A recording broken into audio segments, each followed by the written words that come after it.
Thanks, everyone. Thank you for coming. It is such a great pleasure to be here. So my name is Yi-Sung Yu. I'm a professor at Caltech. I study machine learning.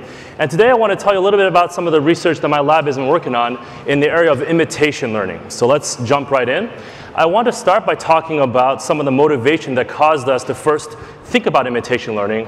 And that largely started in the area of behavior modeling through tracking data. So what do I mean by tracking data? Well, let's see some examples. So in your top right corner, you'll see a screenshot of a tracking system in the Minnesota Timberwolves NBA stadium, right? So you see here basically a stereoscopic tracking system, 2 binocular cameras, that is tracking the players, the referees, and the ball at 25 hertz. So the XY coordinates of basically everything that's happening. And this type of tracking system is now installed in every NBA stadium and has been for the past few years. In the middle top, you see an example of a formation analysis that I and some of my colleagues worked on in professional soccer. This particular data set was taken from tracking data from the English Premier League, which is one of the top soccer leagues in Europe. In the bottom right, you see not only tracking of the players on the basketball court, but also tracking the behavior of the camera operator that's operating the broadcast camera. So we can actually analyze how this camera operator is responding to game action in order to compose aesthetically pleasing footage, right? In the middle right was a project that I worked on with the Walt Disney Company, where we're actually using infrared cameras, looking at how people react in a dark room as they watch a movie. You know, many movie directors will tell you that they prefer to actually gauge the audience response in order to see whether or not a movie that they're showing really hits the mark or not. And this is one of these technologies that can allow us to scale up that type of analysis beyond what can be done manually. In the middle is basically a heat map of GPS traces of all the taxis in the city of Pittsburgh, where I did my postdoc. On your middle left, you see a screenshot of 2 fruit flies interacting with each other. At Caltech, we collaborate with, amongst other people, biologists. And biologists like to study things like phenotypes, whether certain genetic modifications or cell or mechanism modifications affect phenotypes. And arguably, the most complex form of phenotype is behavior, things like aggression, right?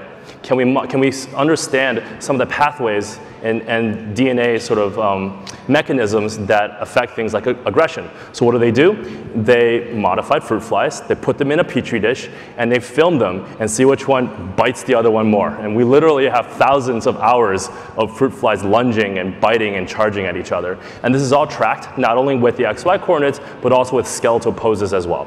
So we can analyze behavior of laboratory animals as well.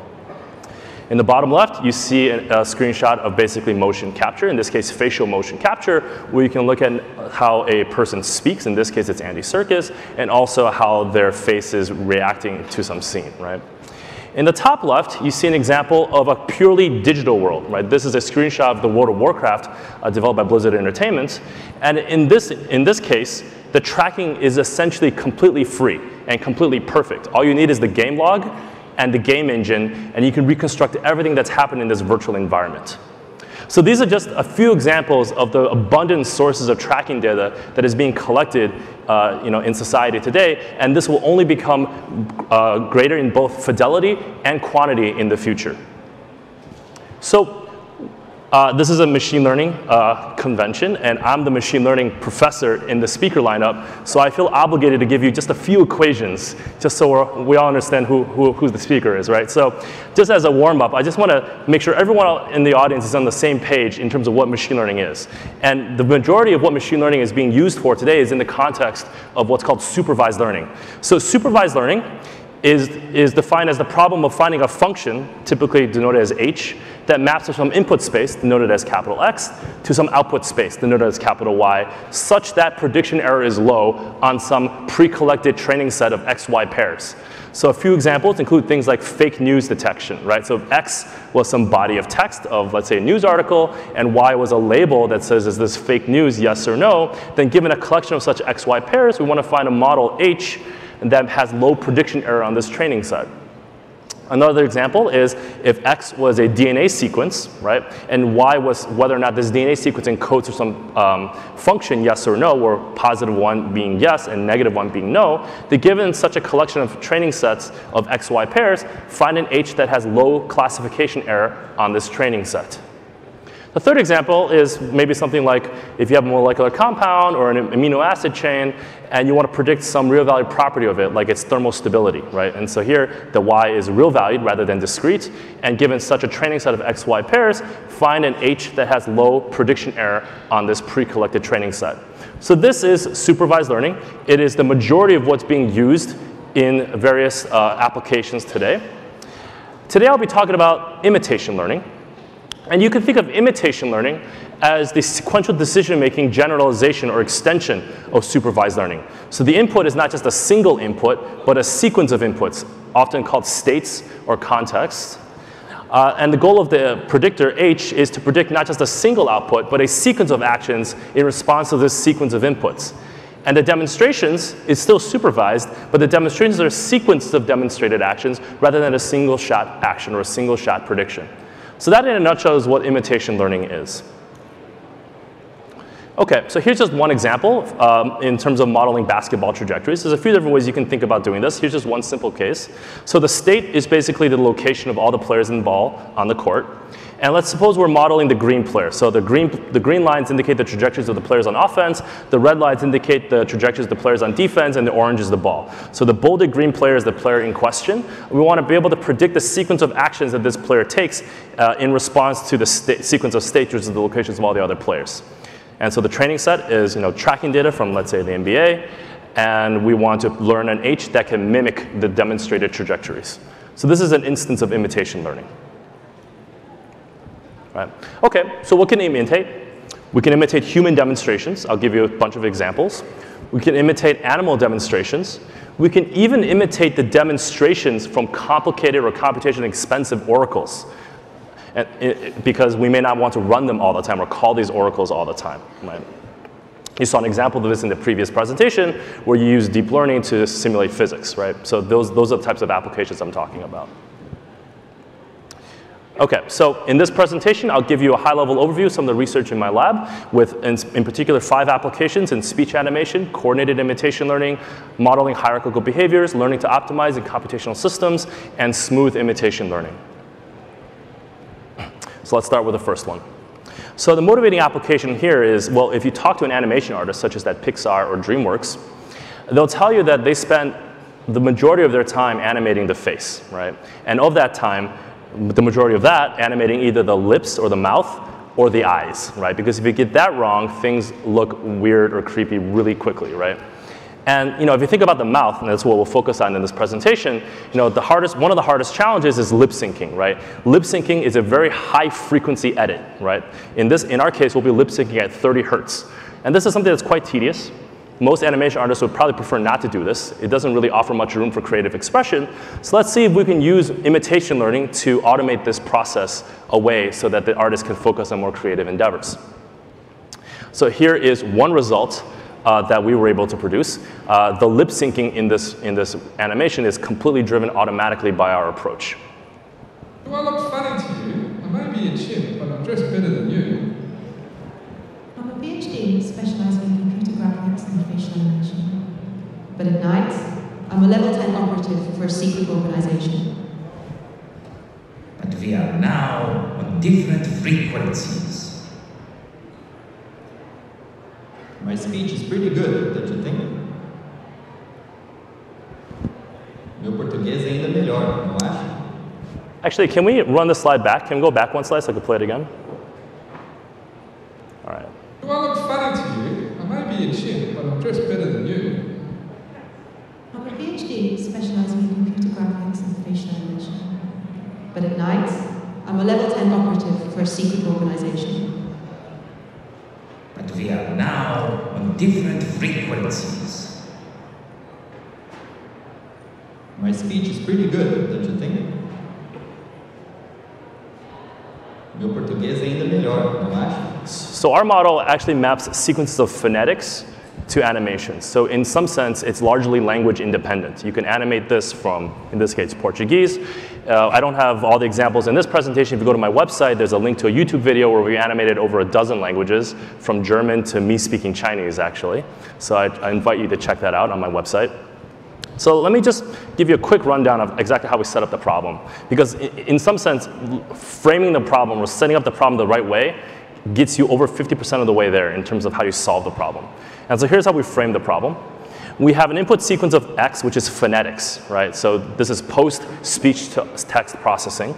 And the output sequence is a sequence of parameterizations of a face model. So we use standard computer graphics technologies to build a face model. In this case, it's an active appearance model. And it lives in some d-dimensional space. It has d degrees of freedom. And the goal is to learn a predictor that maps sequences of phonetics to sequences of configurations of this face model. And here's just the visualization of one such training example. Here, X is a frame-by-frame decomposition of the phonetics of the word prediction. And this is at 30 hertz. And here I'm visualizing the first dimension of our face model, which corresponds to how wide open the mouth is. So as you start saying the word prediction, the mouth sharply opens, and then the mouth stays pretty wide open, then closes a little bit, stays static, and then closes some more.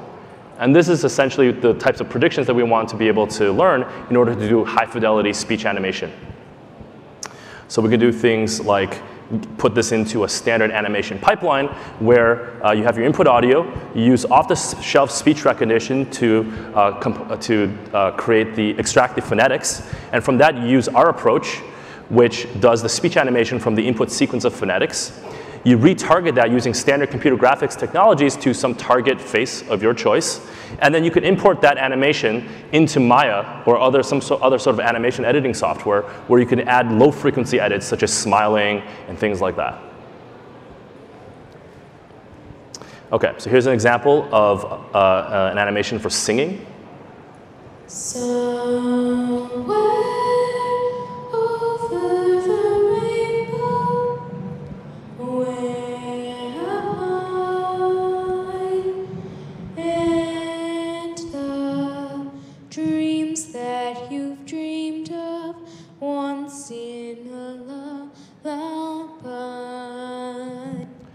So this project was done in collaboration with the Walt Disney Company, and last summer this technology was actually deployed on a physical robot. So Walt Disney World in Orlando and Disney Animal Kingdom opened up a new attraction called Pandora from James Cameron's movie Avatar, and it has these blue Na'vi aliens, and they built a robotic version of one of these creatures, and with a very high fidelity face model, a robotic face, and the geometry deformation is being predicted by our algorithm. So here's just a clip of that.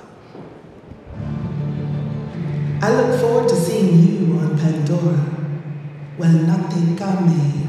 Right, so this is a physical robotic face. The lower face area has 18 motors, so it's 18 degrees of freedom, and the geometry deformation is being predicted by our algorithm, and you can check this out right now if you go to Walt Disney World in Orlando. Okay. Moving on, let's talk about coordinated imitation learning. So let me first talk about the motivating application for why we studied this problem. And this is the problem called ghosting. In sports analytics, ghosting refers to the technique of looking at a replay where the defense messed up, right? And what the coaches would do is they would overlay the predictions of where the coaches think the defense should have been on top of the replay. This is called ghosting, right? Ghosting what the defense should have done in order to essentially teach the defense how to play better team defense. And as you might imagine, this is a very tedious process, right? It can take man-hours just to annotate one play. And so why not do this in a data-driven way? For example, we could train on a better team, right? The tracking data from a better team, and then use that to automatically ghost on a replay of the defensive behavior of an inferior team. Something that looks like this, right? So red is the offense, blue is the defense, and white is our deep imitation learning approach, ghosting the replay automatically. And this is data from the English Premier League from 2012-2013 season. Now, it turns out that if you use a standard deep imitation learning approach, one that basically comes off the shelf, something like PyTorch or TensorFlow or what have you, you get something that looks like this. The model is basically garbage. It looks like a bunch of 10-year-olds just following the ball, right? So what's the problem, right? Why didn't an out-of-the-box deep learning method work, right? And so here's sort of one way to think about the problem. Every machine learning approach requires a semantically consistent input representation of the state. In the context of soccer, that means that the first two attributes or the first two features should, let's say, correspond to the XY coordinates of the goalkeeper. The next two features should correspond to the XY coordinates of, let's say, the left back, then the left center back, and so on and so forth. But these annotations, who's the left back, who's the left center back, are not in the data. And in fact, if you talk to a coach or an analyst, they'll tell you that when they're playing defense, players swap roles all the time. Someone who might start off as the left center back might temporarily become the midfielder. So it's incredibly hard to actually collect fine-grained annotations of these types of roles, right? And so what you get instead is an unordered set of trajectories. This is what the tracking data looks like. It's an unordered set of trajectories. You don't know who's playing which role. And so in some sense, you have to solve a permutation problem before you can apply standard deep imitation learning approaches. And so the naive video I just showed you a few slides ago basically ignored this problem. We just ordered the players by some arbitrary order, such as the player ID in the data set, and you get a result that looks like that. Right? It was not able to differentiate the behavior of different roles.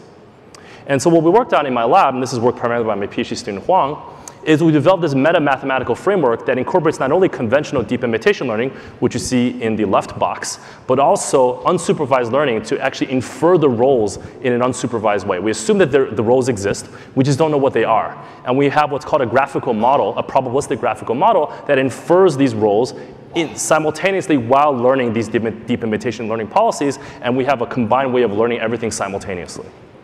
And so that's the basic idea. And you can plug and play your favorite deep imitation learning approach into the left box, and your favorite graphical model into the right box that encodes your domain knowledge of what these roles might look like without having to annotate everything by hand exhaustively.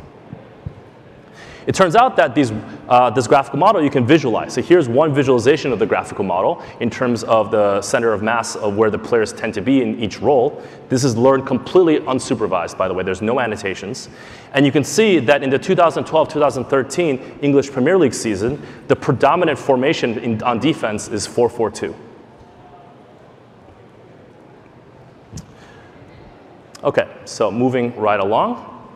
Let's talk about modeling hierarchical behaviors and also generative models. And I'll explain what generative models are in just a second. So when we think about decision making, both in real life and in these sort of controlled environments, especially when the decision making happens over long time periods, we tend to decompose decision making into, let's say, high-level decisions and low-level decisions. In the context of something like basketball, this might translate to something like strategy versus tactics. So here's just one simple example where a long-term goal or a strategy is, let's say the green player wants to pass the ball and then curl around the basket. You could reformulate what is the temporal resolution of long-term and short-term however you like. Let's just stick with this for this example. The short-term goal is the frame-by-frame decomposition of the actions that the green player took in order to achieve its long-term goal. And remember that the raw resolution here is 25 hertz in terms of temporal resolution, right? And so, I think we can all agree that, when we make decisions in terms of long-term planning in our daily lives, we also decompose into these types of hierarchies. So how can we do imitation learning with these types of hierarchies in mind? And when we started studying this, this is largely in the context of modeling offense. So in the previous example, we were looking at defense. Now we're looking at offense, where we want to do long-term planning in order to achieve some goal, like have a clean shot at the basket, let's say, right? And it turns out that once you start thinking about that, you really want to not only model hierarchies of behaviors, but you also want to model randomness or non-determinism, right? If you think about offensive behavior, right? If you're predictable on offense, you're easy to defend. If you're unpredictable on offense, you're harder to defend. Right? On defense, you can more or less, to a first-order approximation, say this is a single right thing you should have done.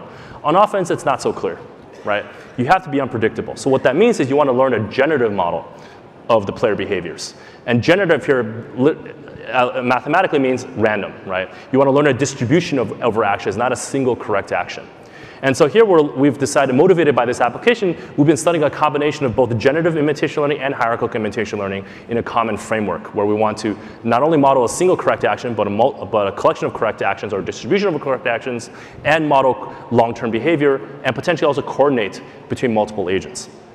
Right, so here's just one example of a representation of what that might look like. Right, so those blue squares correspond to what we call macro goals. So as the player is moving up up the length of the width of the basketball court. His macro goal is at the wing 3-point area, and as the player achieves that macro goal, the player switches macro goals to the baseline corner area and then moves towards that area. So that's what is called a macro goal. And these are fairly easy to extract from the data. And then you could build if you're familiar with graphical models or probabilistic graphical models, you'll recognize the figure on your right as an instance of a hierarchical graphical model where we model the macro goal predictions in the middle layer, and then condition on the macro goals, all the individual agents make their low-level decisions. That's basically what's going on here. Okay, so we can simulate from our model. So the left one is a simulation of a gameplay from our approach. The right one is a standard baseline that doesn't have all these things built in. Now, probably not everyone here follows basketball, but I assure you that the green player should not have ran off the court. So it's not capturing some of the statistics of basketball gameplay as well as our model is. Here's a visualization where we're actually visualizing the macro goals as we're rolling out or sampling from the distribution of trajectories. Here's another example. And I should mention this was trained on about 400,000 trajectories from the NBA. Here's an example on your top right where we are using from the same initial conditions, sampling or rolling out the policy multiple times. And you can see that it indeed has learned a distribution over possible behaviors. It's not deterministic. A nice side effect of our model is that if you ground the model, right, if you force the macro goals to be at specific locations, as you see in the bottom right, the model at the low-level behavior actually follows the macro goals. So you can actually condition in almost arbitrary ways how the model should behave as you roll forward in time. You could do this not only with humans, you could do this with animals. So we've also been working, as I mentioned before, with biologists on modeling Drosophila behavior. So here's 2 videos of a controlled environment. One video is real, one video is synthesized by one of our approaches. Now, it might be hard for you to tell the difference. A biologist can tell the difference pretty quickly. The one on the left is real, the one on the right is synthesized. And the reason, the main giveaway is that males tend to follow females, right? And you see that very clearly in the left video, and you don't see that as clearly in the right video.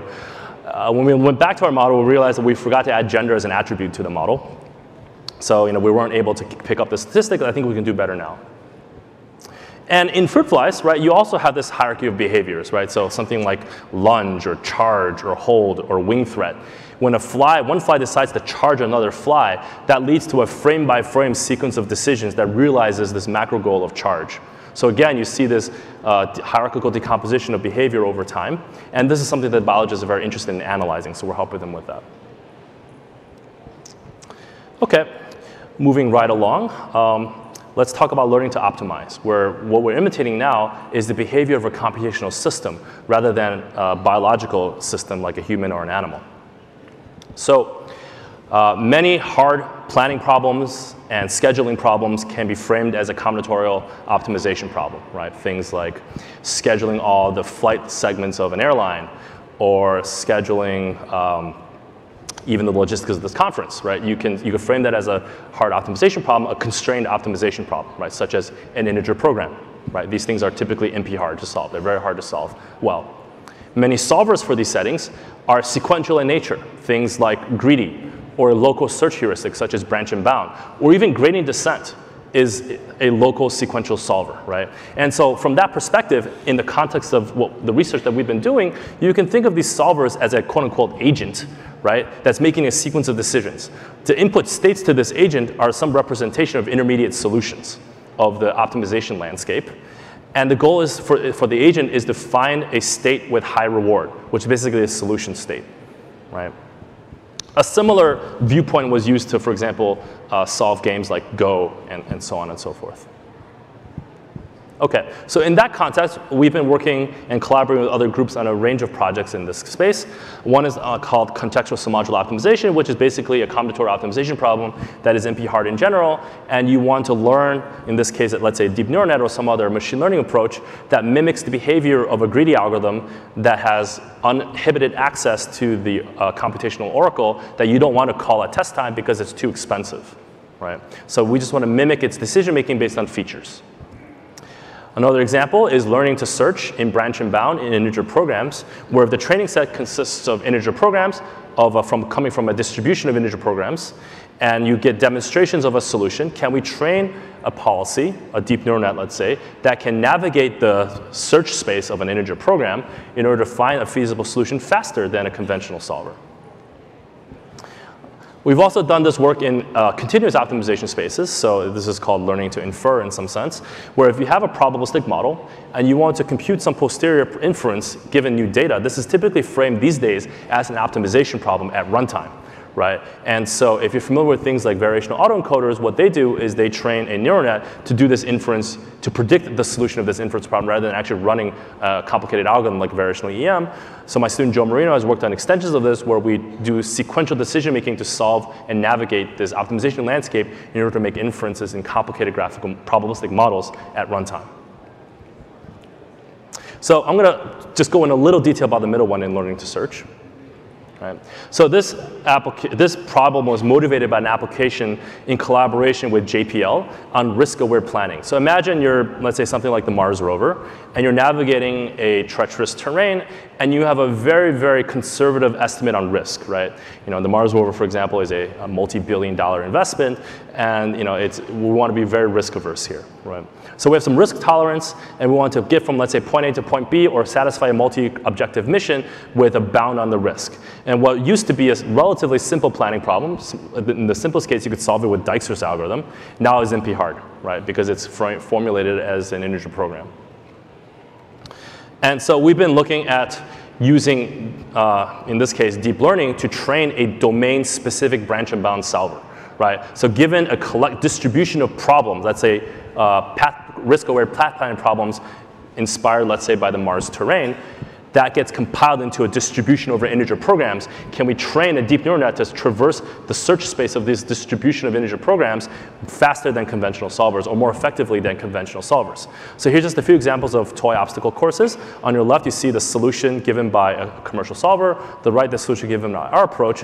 What I think is interesting is that if you look at the bottom left table, in terms of the size of the search space explored, right? How much of the search space was wasted in terms of dead ends, right? Before finding a feasible solution, our approach in this example is about 20x more efficient for this distribution of problems.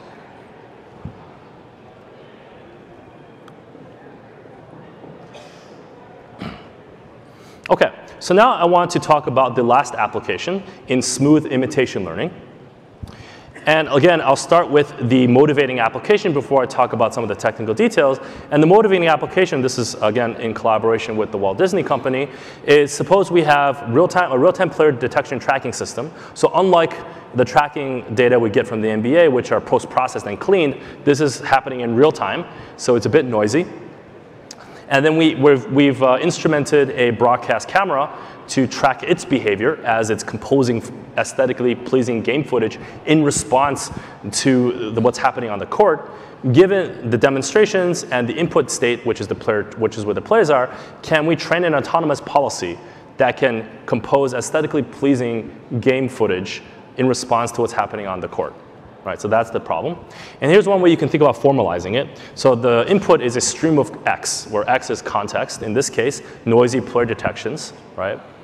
The state of the system, the total state of the system, is decomposed into a recent history of where the players were on the court, noisy detections of them, and where you pointed the camera previously. That's noted by A, right? That's the internal state of the policy.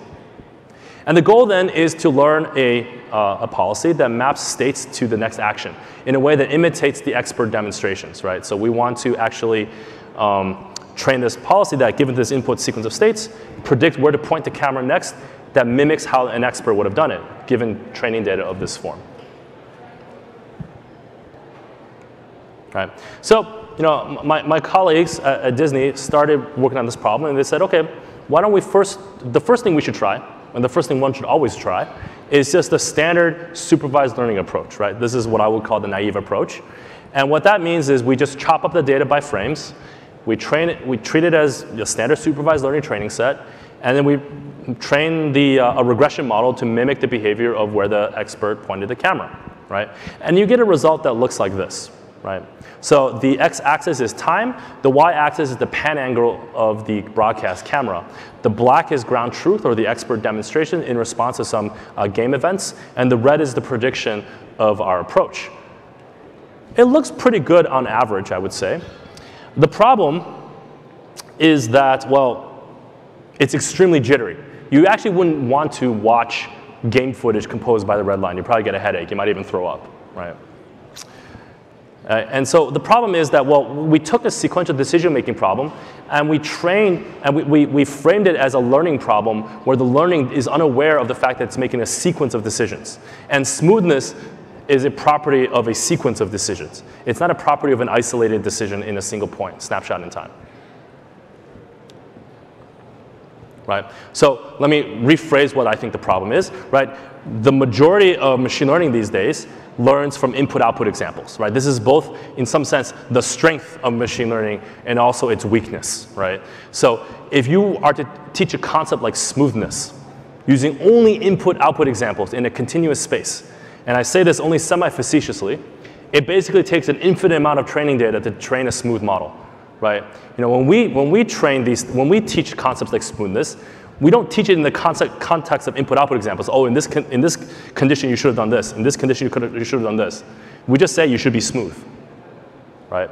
We teach using principles. We don't teach using input-output examples. Right? And yet, modern machine learning techniques that are so popular these days are unable to learn in that way. Right? So in practice, what people do is they do some sort of post-hoc smoothing, right? People actually do have models of smoothness, things like a parametric autoregressive model or a Kalman filter. These are models of smoothness in dynamical systems that have been studied for decades, right? And people do some sort of post-hoc smoothing. The problem with these smoothing approaches is that they're all model-based. They have very strong modeling assumptions, and you can't really incorporate something like noisy player detections into this model. So the post-hoc smoothing afterwards is ignorant of what's happening in the game. It's only smoothing the red line, ignoring the context. So what that means is that it over-smooths or under-smooths depending on the game situation, because it doesn't know how to actually condition on the game context, at least not in a very natural way. Right? You would have to do a lot of domain-specific hacking, and it wouldn't really generalize very easily. Okay, so after working on this problem for a while, I realized that in many of these applications, you can't, or at least you shouldn't, rely 100% on learning. Right? People have models all the time. Right? For the majority of humanity, people work with models. And suddenly we have this craze, let's just do everything in a purely data-driven way. Now, I love data. I study machine learning for a living, and I love modeling from data. But I think relying 100% on learning all the time is, in some sense, a very risky proposition if you want to get something that works and works reliably in the real world. Right? The pure machine learning approach, if you will, is a black box approach, or at least that's the ideal that many people are thinking about. And that throws all of these models away and tries to learn everything using only input-output examples, right? So we've been thinking about things that blend together black box learning with model-based approaches, right?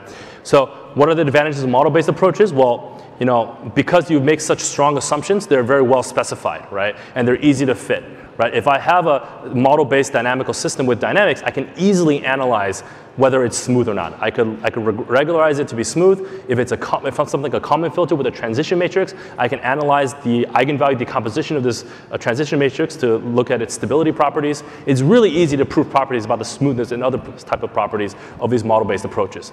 The main drawback of these model-based approaches is that they lack flexibility. They don't know how to condition on arbitrary features. Right? That's why people use things like deep learning and before that random forests and stuff like that. So now let's think about black box approaches, which have become so popular these days, right? Things like deep learning and before that random forests. These black box approaches, to the extent possible, try to be assumption-free. And what that means is that they're under-specified, right? They have a lot of capacity, and they could fit anything, and it takes a lot of data to fit these models, right? And so if you want to teach a global concept, like smoothness, across the entire input-output space of the model, that requires a lot of input-output examples in order for the model to implicitly learn a concept like smoothness, right? And why would we do that if there was a way to actually endow the black box approach with these models in a sort of more blended way. And in other words, can we get the best of both worlds? And so that's what we've been working on. So we developed this new policy class that blends together black box predictors with some sort of model of your choice. In the context of our application, that's a smooth model, right? And so basically what's happening here, and this is the last equation I'll show in my presentation. If you think of F as, let's say, a neural net, and G as a smooth model, G only conditions on A, which is the trajectory. F can condition on the whole state, which includes the noisy player context. And what's basically happening, if you look at the last equation, is that we're predicting a compromise between F and G, right? The neural net makes its prediction, the smooth model makes its prediction, lambda is a parameter that controls the trade-off, we do a weighted average, right? That's essentially what's happening, right? And so we have a learning algorithm that trains both the smooth model that fits the few parameters of the smooth model and the neural net simultaneously, right? And so in some sense, if the smooth model is extrapolating well on the smooth dynamics, we just let it do its thing. And then the neural net is basically learning the residual. Whenever the game context has a signal that causes us to believe that the smooth model is going to go off course, the neural net, the F, adds a little kick, right, that puts the model back on course. Another way to think about this problem is in the form of regularization. If you're familiar with machine learning, you know that regularization is extremely important. These days, most regularization happen in the form of parameter regularization. But we also know that things like neural nets, because they lead to a non-convex optimization landscape, they're actually not identifiable. So optimizing in parameter space doesn't always give you the behavior that you want. So I've been thinking about concepts called functional or behavioral regularization. Rather than regularize the parameters of some black box model, which are hard to interpret, we only really care about regularizing its behavior, right? And so this model class actually gives you a new way of thinking about regularization. I want to train a neural net whose behavior is close to the behavior of some smooth model. That's all we're saying. OK, so this is our result, trained on only 30 minutes of demonstration data from a basketball game. The blue line is ground truth. The red line is our approach. As you can see, we're very accurate, and we're smooth simultaneously. And again, our framework is plug and play. The code is available on GitHub. You can plug and play your favorite black box approach and your favorite smooth model, and the whole thing should just train. Here is a qualitative evaluation. We superimpose the predictions of our approach and one of these ad hoc two-step baselines onto the original game footage to give you a sense of what the game footage would have looked like if it was generated by these approaches.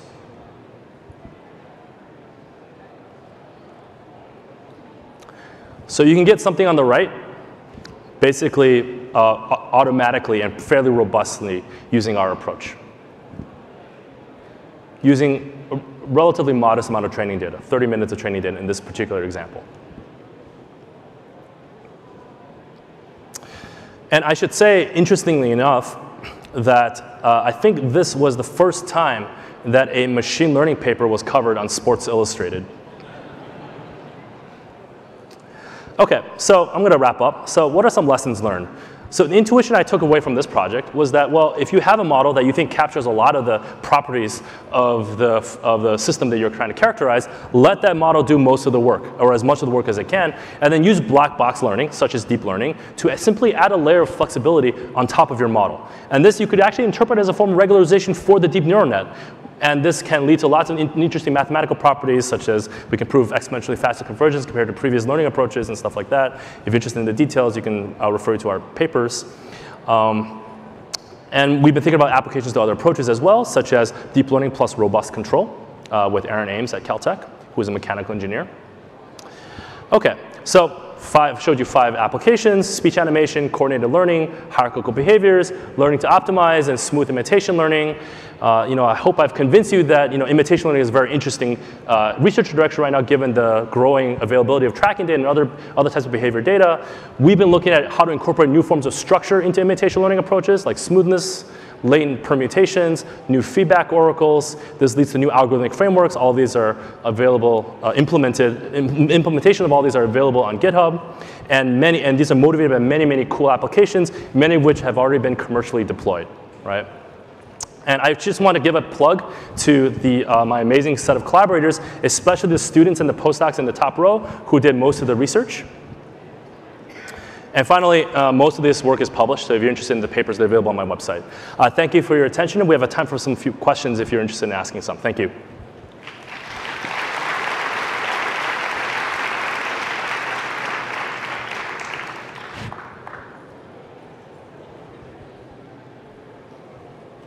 Yes?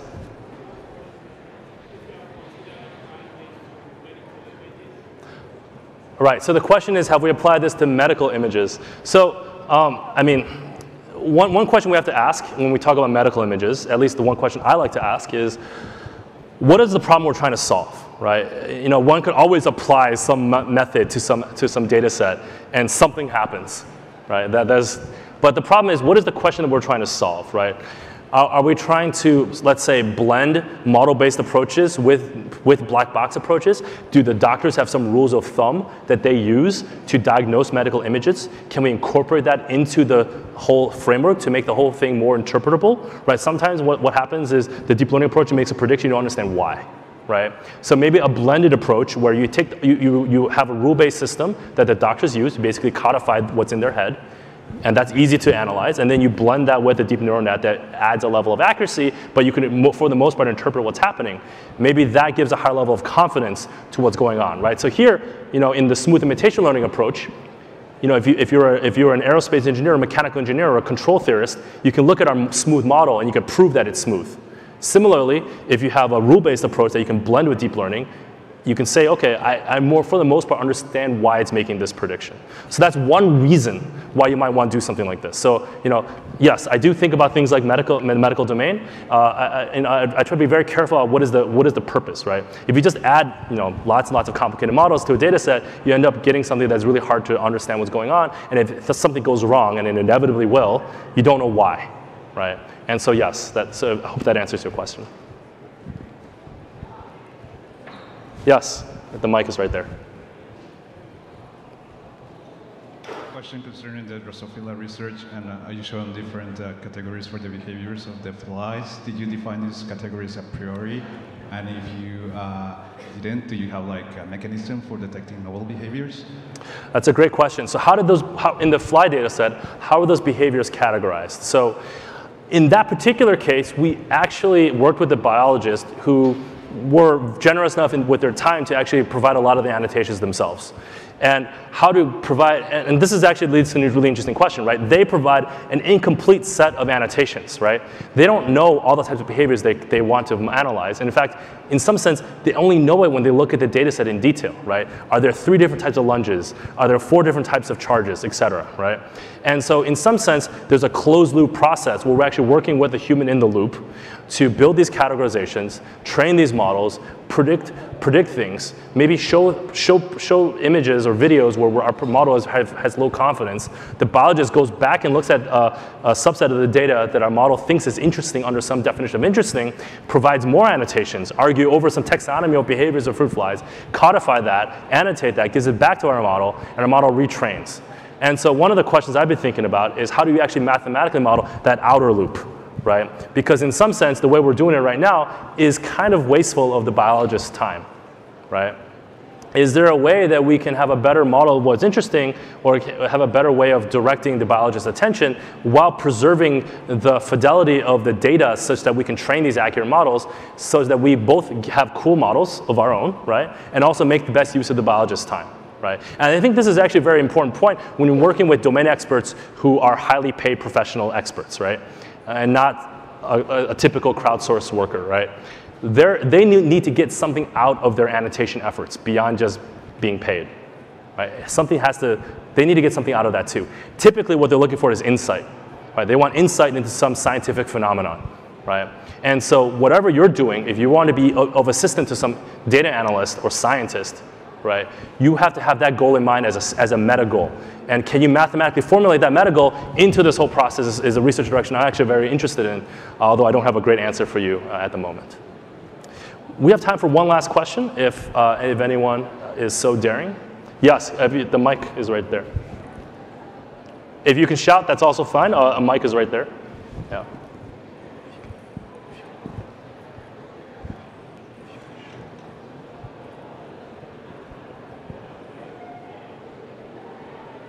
So whenever you are designing your problem, are you using like centralized planning, or are you using individual planning for designing all this problems? And the second question is,